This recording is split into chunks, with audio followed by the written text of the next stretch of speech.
both. Now, we're going to get kicked off with events from Wednesday with, well, the fantastic David Lammy and Blinken heading off to Ukraine. So David Lammy and Blinken demonstrating Western support, they say, for Ukraine's fight against Russian aggression. I shouldn't be making fun of it because it's actually quite serious.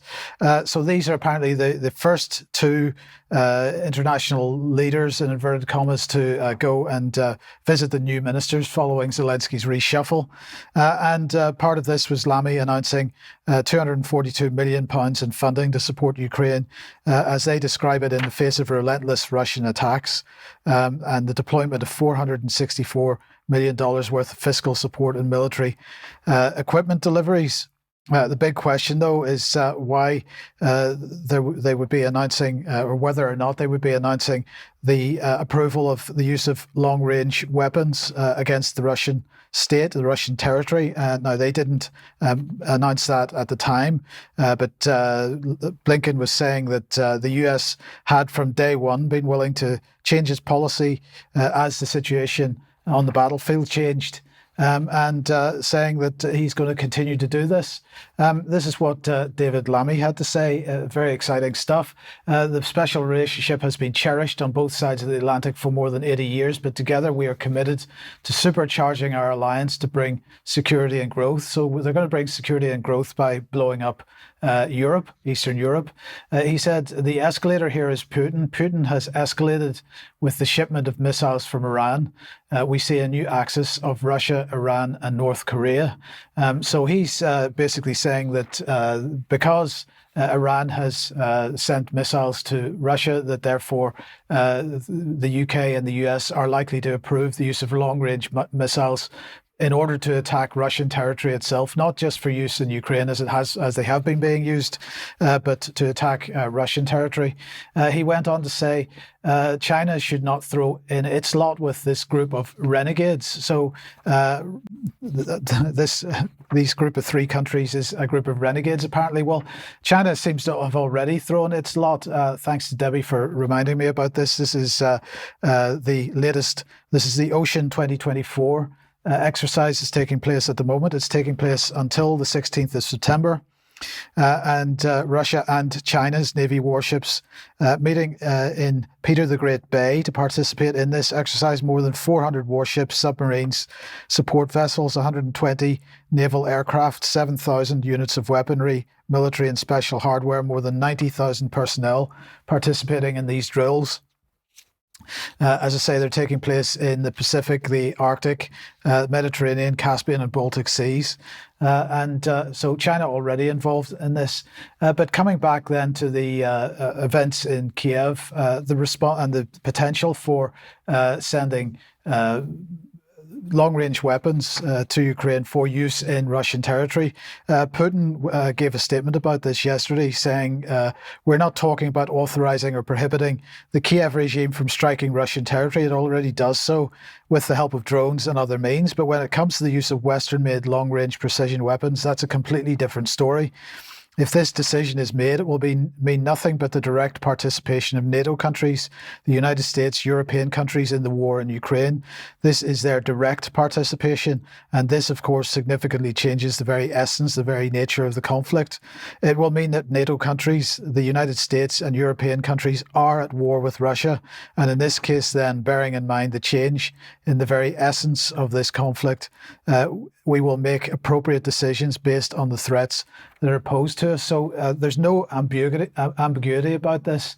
He's absolutely clear about what the potentials are here.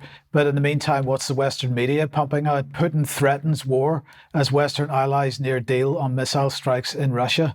So we are his key point here, Putin's key point, is that these weapons cannot be used except with the use of Western personnel. That is Western personnel that would be programming the weapons and therefore its direct intervention. It's a very significant development.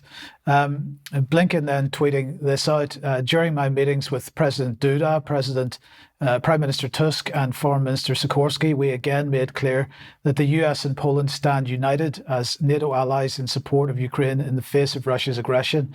Our relationship with Poland has never been stronger. So Blinken had, after visiting Kiev, headed off to Poland. Well, this garnered a response from one Polish member of the European Parliament. Blinken, go home. Go home as soon as possible. Get lost. Get lost. We don't want you here. We don't want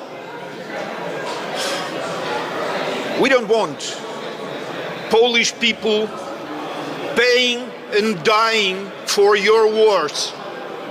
Thank you very much. That's a pretty clear message. The question then is there any opposition to what's going on in the UK? And of course, the answer is no. So this is the former Defence Secretary, Grant Shapps, tweeting out, when the President of the United States and Keir Starmer meet today, they must give Ukraine the green light to use Storm Shadow missiles inside Russia. As I argued in the Times, it's hypocritical to support Ukraine but restrict its self-defence.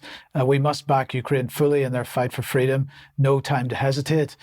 So this was the article in the Times from last Sunday. Let Ukraine strike Russia with our Storm Shadow missiles. So just to reinforce this again, Ukraine cannot strike Russia with our Storm Shadow missiles. Western personnel would need to be handling this, not only in terms of providing the targeting and the intelligence for it, but the programming of the tracks themselves. So this would be direct intervention. Then in the meantime, Sikorski, who we've just mentioned, who's the foreign minister in Warsaw, published this, or at least was reported in the Telegraph in an interview with the Financial Times, saying Poland has a duty to shoot down Russian missiles over Ukraine. Now, this is a situation that Poland has been discussing over the last few weeks, whether or not it would fire anti-missile missiles from the Polish side of the border into Ukrainian airspace in order to shoot down Russian missiles. But unfortunately, Mr. Sikorski was caught out, as many other Western leaders have been, by Wotan and Lexus a couple of days ago. And he said this about the question of whether missiles should be shot from the Polish side of the border. If we will lose some control, could you help us? And as I know, if Macron agreed, if the UK agreed, could you join the team? My prime minister would be very reluctant to do it. You know, we are discussing at the moment the shooting down of Russian cruise missiles over your airspace from our airspace, you know, without entering into your territory. And even that, at this stage, is very, very controversial. And there is no agreement for that, because it would be joining the war. So first of all, an acknowledgement that Putin is right. That would be joining the war. And that's not even talking about long-range weapons. But the other point is here, there seems to be a bit of a difference in the narrative being presented by this man whenever he's speaking to Western media and whenever he thinks he's speaking to somebody who's within the Ukrainian regime. It's unfortunate he get caught out there. And then just finally on this, since of course one of the big discussion points is election interference by Russia. The Russian and foreign intelligence agencies are claiming that the West, and particularly the United States, are going to be interfering in the upcoming Georgian elections that are taking place at the end of October. And they're basically suggesting that there's going to be quite a lot of attempts to bring people out onto the streets to overthrow the current Georgian government, which of course takes a relatively pro-Russian position. So that's the situation at the moment. It's very dangerous, particularly if we're looking at ramping up the situation with long-range weapons into Russian territory itself.